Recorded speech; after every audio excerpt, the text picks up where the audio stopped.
Si je vous dis vaudou, vous pensez à quelque chose comme ça, n'est-ce pas? Une poupée mystique, trouée d'aiguilles pour faire du mal, un peu comme dans les films. Le vaudou n'est pas la diablerie. Le vaudou n'est pas démon. Le vaudou n'est pas Satan. C'est ce cliché-là que pendant longtemps on a affublé au vaudou pour les besoins de la cause. Je m'appelle Rémi Savimana et je suis au Bénin pour dévoiler un crime culturel, une supercherie à grande échelle qui a voulu déposséder un peuple de sa spiritualité. C'est un peu comme si on décide de te séparer de ton souffle.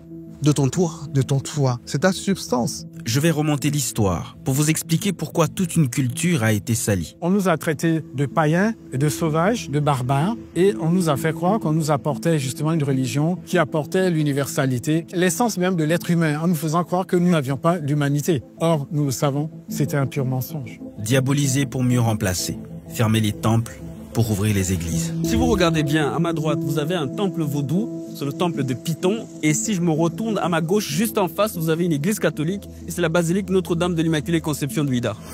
Je vous montrerai comment de génération en génération, le clergé catholique a presque réussi son coup.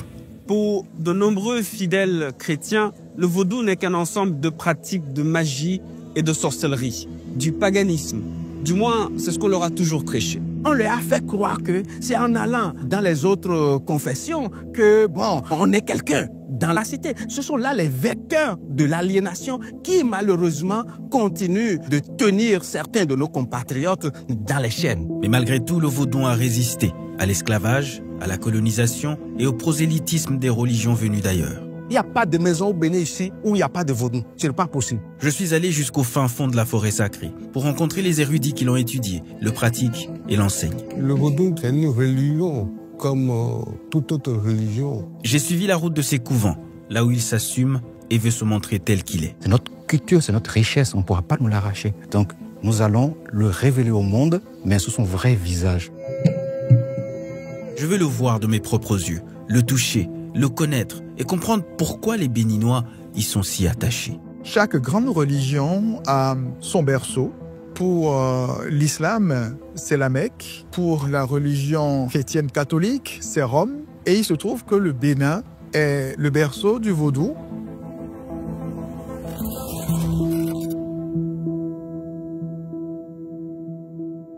Basilique Notre-Dame de l'Immaculée Conception de Ouidah. Il est 9 h du matin et les fidèles font leur entrée dans la chapelle. L'église est archi-comble. Très vite, le vacarme cède la place au silence. C'est le début de la première messe du dimanche. Ainsi, dans cette foule acquise à l'homélie du prêtre, je me pose beaucoup de questions. Depuis quand ces Béninois sont-ils chrétiens? Comment le sont-ils devenus? Alors qu'il y a 4 générations à peine, ils ne savaient même pas qui est le Christ. Je veux savoir pourquoi ils se sont détournés du vaudou, la religion de leurs ancêtres. Je décide donc, à la fin de la messe, de leur demander ce qu'ils en pensent et plus précisément, à quoi leur fait penser le vaudou. À une légende. À la sorcellerie. Pour moi, ça amène le diable, je dirais de la magie. C'est la tradition. C'est un dieu. C'est l'une des voies qui mène à la connaissance des dieux. De leurs réponses, je fais 2 constats. Le premier, c'est que ces Béninois ont une perception différente du vaudou. Deuxième constat, plus de la moitié d'entre eux ont une perception négative du vaudou. D'où leur vient cette mauvaise image de la spiritualité de leurs aïeux? Je quitte la basilique à la recherche de réponses. Et ma quête me conduit dans la forêt sacrée de Kpassé, où m'attend cet homme, Mahounian Kakpo, professeur de littérature africaine à l'université d'Abomey-Calavi et président du comité des rites vaudou. Il y a eu un discours très péjoratif et très dévalorisant sur le vaudou, et ceux-là qui ont produit ce discours sont surtout ceux-là d'abord qui ne connaissent pas ce que c'est que le vaudou, qui ne parlent aucune langue du vaudou et qui ont intérêt à ce que le vaudou ne soit pas davantage connu ou pratiqué. Il me dit que pour que je comprenne mieux d'où vient sa mauvaise réputation et pourquoi on la lui a collée, il faut d'abord qu'il m'explique ce qu'est réellement le vaudou. En réalité, le vaudou est une religion. Et avant d'être une religion, le vaudou est une philosophie. Et quand je parle de philosophie, je parle d'une doctrine qui imprègne toutes les activités de la vie de ceux-là qui pratiquent le vaudou. Il couvrira ainsi les domaines tels que la médecine, la pharmacie, la cuisine, les arts de la représentation ou encore les arts plastiques. Le vaudou est donc une mentalité, la mentalité de ceux-là qui le pratiquent. Mais le vaudou en tant que religion est fondé sur la reconnaissance d'un être absolu qui a tout créé et que rien n'a créé, qui gouverne cette entité. En dehors de cet être absolu, le vaudou reconnaît d'autres créatures d'ordre supérieur, qui sont des esprits que l'on ne peut voir ni toucher, mais qui ont le pouvoir de faire ou de ne pas faire quelque chose, et donc qui sont dotés d'une intentionnalité et d'une autoconscience. Et ce sont ces esprits-là qui sont appelés le vaudou. Les plus connus sont généralement associés aux éléments de la nature. Sagbata, le vaudou de la terre, Torosu, le vaudou de l'eau, Oro, le vaudou de l'air, et Rebioso, le vaudou du feu. C'est ce que ce chercheur appelle une doctrine du tout, de ce que sont les Béninois et de ce en quoi ils croient. C'est donc un patrimoine culturel, mais surtout cultuel. Parce que le vaudou dispose d'une théologie, le vaudou dispose d'un clergé, le vaudou dispose d'hôtels avec des rites, des rituels spécifiques. La religion vaudou s'étend bien au-delà du golfe du Bénin. Elle est pratiquée par environ 60 millions de personnes à travers le monde, notamment en Afrique, dans les Caraïbes, en Amérique du Nord et en Amérique du Sud. Mais du coup, si le vaudou est une religion comme toutes les autres religions, pourquoi certains Béninois pensent qu'elle n'est que diablerie et sorcellerie? Je quitte la forêt sacrée, encore plus curieux que je n'y étais entré. Mais je vais à un endroit où je suis sûr de trouver la réponse à ma question. J'ai rendez-vous avec quelqu'un qui est considéré un peu ici comme le souverain pontife du vaudou. Dagbon ou non Tomadjeleompon Toamenu II. Il est l'un des plus grands leaders spirituels vaudous du Bénin. Dans sa cour, des chants et des danses pour nous souhaiter la bienvenue et nous montrer la beauté et le sens de l'accueil d'un vaudou qu'on a voulu cacher et dont on a voulu ternir l'image. Vous savez, les Blancs, nos colonisateurs, ils ont amené leur civilisation, leur religion pour détruire notre religion à nous. Mais ils n'ont pas pu, parce que la religion vaudou est très puissante. Dagbon ou non n'en dira plus un mot. Il me suggère de remonter l'histoire si je veux en savoir plus. Je décide donc d'aller rencontrer un historien. Le vaudou est devenu tabou depuis le début de la colonisation. Dieudonné Yamankou est chercheur en civilisation africaine et en langue et littérature slave. Il m'explique que tout est parti d'une obsession, celle des navigateurs européens. À partir du XVe siècle, ils parcourent les mers et veulent explorer les autres continents. Ils sont partis avec cette idée selon laquelle leur identité européenne était liée à leur identité religieuse, chrétienne, et que cette identité-là était supérieure à toutes les autres et il fallait l'imposer aux autres. En plaçant leur religion au-dessus, les Européens déclarent ainsi la guerre à toutes les autres religions. Mais s'ils partent de ce sentiment de supériorité, bon, au contact avec tous ces peuples-là, ils se rendent bien compte de la réalité. La première des illusions a lieu à Saint-Domingue, l'actuel Haïti. Quand il y a eu la révolution haïtienne de 1791 à 1804, les trois plus grandes armées du monde à l'époque, qui étaient européennes, donc les Britanniques, les Espagnols et les Français, vont être vaincus. Et surtout l'armée napoléonienne. Et on sait le rôle qu'a joué le vaudou dans cette guerre de libération menée par les Africains esclavisés à Saint-Domingue. Quel rôle a-t-il joué brièvement? C'est un prêtre vaudou, Boukman, qui va lancer la révolution, cette guerre de libération, par une cérémonie vaudou, assistée justement d'une prêtresse vaudou, Cécile Fatiman. C'est cette cérémonie qui va sceller l'union de tous les insurgés, de tous ces Africains qui vont décider de se libérer ou de mourir esclaves. Et donc cette cérémonie de bois caïman a été le moment où ces Africains ont fait appel à leurs ancêtres, ont fait appel à leur puissance spirituelle et à leur Dieu. Comme ils ont dit, le Dieu des Africains n'aime pas le sang, mais le Dieu des Blancs qui nous a mis en esclavage aime le sang. Et notre Dieu nous demande de nous libérer cette fois-ci de cette situation d'esclavage et de combattre les Blancs et de nous libérer. Pour l'historien Yamankou, il n'y a l'ombre d'aucun doute. L'utilisation du vaudou par les rebelles a été l'arme décisive qui va leur permettre de faire la guerre et de la gagner. On a l'habitude de dire parmi nous qu'il y a des trahisons. Non, là, il n'y a pas eu de trahison. Il y a eu 13 ans de guerre, de solidarité. Il y a eu des centaines de milliers de morts. Et il y a eu libération de Saint-Domingue qu'ils ont nommé Haïti, en reconnaissant d'ailleurs le nom ancien autochtone des Amérindiens qui vivaient là. Et à partir de là, l'Occident a compris que le vaudou était l'arme la plus puissante en la main des Africains. Il fallait détruire le vaudou. C'est dans ce contexte que commence en 1890 la colonisation du Dahomey, l'actuel sud du Bénin. Et les Français n'ont pas oublié leur défaite humiliante à Haïti. En conquérant le fief du vaudou, ils savent que pour mieux soumettre ce petit royaume côtier, il faut priver ces sujets de l'arme qui avait donné la victoire aux Haïtiens. Mais comment y arriver? Il faut les convaincre de s'en débarrasser. L'administration coloniale française, dès 1900 qui s'installe, avait déjà dans ses papiers et dans son historique la diabolisation du vaudou. Pour diaboliser le vaudou, les colonisateurs français ont une alliée de proue, l'Église catholique. Dans Mission catholique et culte vaudou, l'historienne Martine Ballard rapporte les dires des premiers missionnaires de la Propaganda Fide, le département évangélique du Vatican.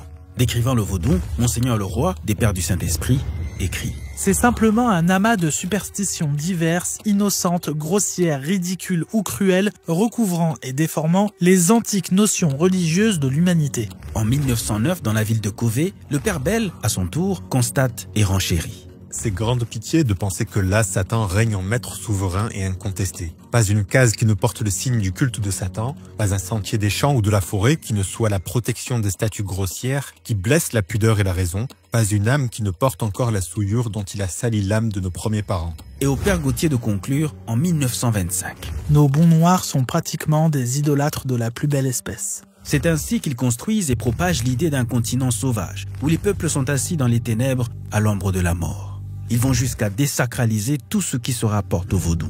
Drapés dans l'insuffisance hautaine de la mission civilisatrice de l'homme blanc, les missionnaires enseignaient que les croyances et les rites vaudous n'étaient que des paquets de sauvagerie qu'il fallait rejeter pour épouser les valeurs de l'Occident chrétien, allant jusqu'à profaner les objets sacrés vaudous. Pour les prêtres de la SMA, la Société des missions africaines, tout ça n'est que du fétichisme, l'œuvre du démon, et jusqu'à ce qu'il soit converti au christianisme, le Dahomey sera sous son influence. C'est donc tout naturellement qu'en 1922, le père Parizeau, supérieur du séminaire d'Ouida, charge les missionnaires de bouter dehors le dieu ennemi Satan. Et donc, on va dire que c'était une déclaration de guerre, en fait, à cette spiritualité ancestrale. Pour lui, c'était une façon de déposséder les Béninois de ce qu'ils sont.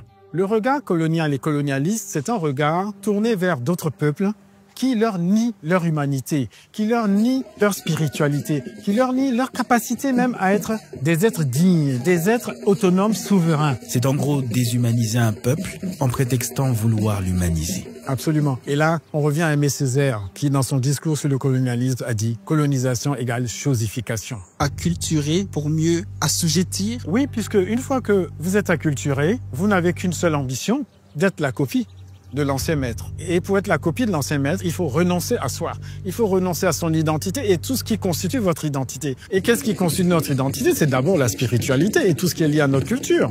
Même nos danses ont été diabolisées. Une fois les Béninois dépossédés de leur religion, il ne restait plus qu'à la remplacer par une autre. On est là devant le temple du Python. Et juste en face, on a une basilique, c'est une église catholique. Et justement, cette anecdote raconte que c'est la famille propriétaire de ce terrain sur lequel il y a le temple des Pythons qui a offert à l'église catholique ce terrain. D'ailleurs, cette place était le grenier du roi. Mais le plus intéressant dans cette histoire, c'est que les dignitaires du vaudou ont dit « Nous allons même vous aider à construire votre maison de Dieu ». Non seulement ils ont eu la terre, mais les adeptes vaudous ont donné la main-d'œuvre et on fait des chaînes humaines pour transporter les tonnes de sable qui vont servir à construire la cathédrale. Et il y a cette phrase que prononce Monseigneur Stemmet, qui fait un toast. Que dit-il? Le jour de l'inauguration de la basilique, Monseigneur Stemmet a dit, tendant sa coupe de vin vers la cathédrale, ceci détruira cela, tendant sa coupe vers le temple des Pythons, considéré comme le temple du diable. Toute cette supercherie était au service d'un plan plus vaste, celui de l'occupation et de l'exploitation. C'est ce que me dit ce sociologue, qui m'explique que pour que le crime soit parfait, il ne restait plus qu'à effacer les traces du passé en niant au vaudou toute religiosité. Le colon a donc tout fait de substituer son Dieu à lui, à notre Dieu à nous. Et pour le faire, justement, il y a une sorte de tabula rasa. D'après le sociologue Dodi Amouzuvi, c'était une façon pour les colonisateurs de se donner bonne conscience afin de justifier tout le reste. Puisqu'ils ne sont pas des hommes, on peut les traiter comme des bêtes. Puisqu'ils n'ont pas de religion, on peut leur imposer notre religion. On a fait de nous-mêmes ce que Mme Taubira a appelé le transfert de culpabilité, c'est-à-dire nous sommes devenus responsables des crimes dont nous avons été victimes. Et ça a marché grâce à deux stratagèmes du système colonial bien connus de la sociologie, la manipulation psychologique et la violence. Lorsque vous voulez avoir quelqu'un à vie sous votre coupe, il faut commencer à travailler sur lui au point où il va se aider, au point où il va se renier, au point où il va se détester. Deuxième, c'est la brutalité, la violence et puis l'inhumanité avec laquelle ils avaient agi avec les nôtres. On fait que très tôt, on a délaissé. Et puis le reste s'est fait tout naturellement. Pour réparer les dommages causés, il préconise de rebrousser chemin, un retour aux sources, afin que les Béninois se retrouvent, se réapproprient leur religion, leur culture et leur identité. C'est-à-dire que la base de notre culture, la base de notre spiritualité, c'est le vaudou. C'est dans notre ADN. On ne peut pas échapper à cela. Je ne peux pas renier mes parents, mes ancêtres, c'est pas possible. Donc, cette décolonisation, c'est un changement de logiciel de notre mentalité. Nous devons commencer par cela pour dire, attention, qui suis-je? D'où est-ce que je viens? Où est-ce que je vais? Que m'est-il permis d'espérer? C'est ce processus de décolonisation du vaudou qu'a entamé le gouvernement béninois, qui veut raviver et réhabiliter ce patrimoine longtemps diabolisé. Plusieurs projets ont été lancés, parmi lesquels la route des couvents, un aménagement de plusieurs sites de découverte du vrai vaudou. Parce qu'il y a tous les clichés que Hollywood a véhiculés sur le vaudou. Vous savez, la poupée qu'on pique avec une aiguille pour faire du mal à quelqu'un. Et tout ça, on va venir déconstruire ça. Prenons le cas de ce site, par exemple. Quand ils viennent ici, dans un couvent comme celui d'ici à Sapata, de Zumboji, ils vont découvrir le sens même du mot vaudou et comprendre que ce n'est pas le charlatanisme, comprendre que ce n'est pas le sort jeté à autrui, mais que c'est une religion respectable comme toutes les autres. En tout, une dizaine de couvents réhabilités et inclus dans un circuit touristique. L'autre projet, c'est celui des Vodun Days, une grande fête nationale pour célébrer les religions traditionnelles tous les 10 janvier de l'année. Il y a aussi un autre projet, c'est le musée international du vaudou. Le musée vaudou, ça va être un lieu de médiation. Dans le couvent, on va rentrer en immersion. Donc c'est une complémentarité qui est faite. Il y a enfin le Festival international des masques, prévu tous les mois d'août. Objectif, promouvoir les arts, les danses et la gastronomie vaudou. On a voulu s'approprier nos richesses de toujours, de vaudou. C'est notre richesse. On n'a pas à en avoir honte, mais nous allons juste le remettre à sa bonne place. Wenceslas est convaincu que cela permettra surtout aux Béninois de se réconcilier avec eux-mêmes, de sortir de l'hypocrisie et d'assumer ouvertement leurs croyances. Observez n'importe quel Béninois, il ira à l'église, à la mosquée, il ira faire ce qu'il veut dans la journée, mais il ira vers son vaudou après, souvent en cachette, parce qu'il en a honte. Pourtant, le vaudou est partout au Bénin. Et j'ai pu m'en rendre compte en parcourant les grandes villes de ce pays d'Afrique de l'Ouest. Je l'ai vu dans les rues, où il s'affiche désormais fièrement. Les gens sont curieux, ils veulent s'intéresser au vaudou, mais il faut leur apporter le bon message, la vérité, les vraies informations sur le vaudou. Je l'ai vu dans les foyers, où on le prie quotidiennement. Vous ne pouvez pas être béninois et vous soustraire de cette réalité qu'est le vaudou. Ce n'est pas possible. Je l'ai même retrouvé dans un bar qui porte son nom. Pour célébrer et honorer mes racines, et promouvoir nos valeurs culturelles. Il faut décoloniser les mentalités pour faire connaître aux gens nos valeurs spirituelles. Et j'aimerais bien que Vaudou soit international. Parce que nous,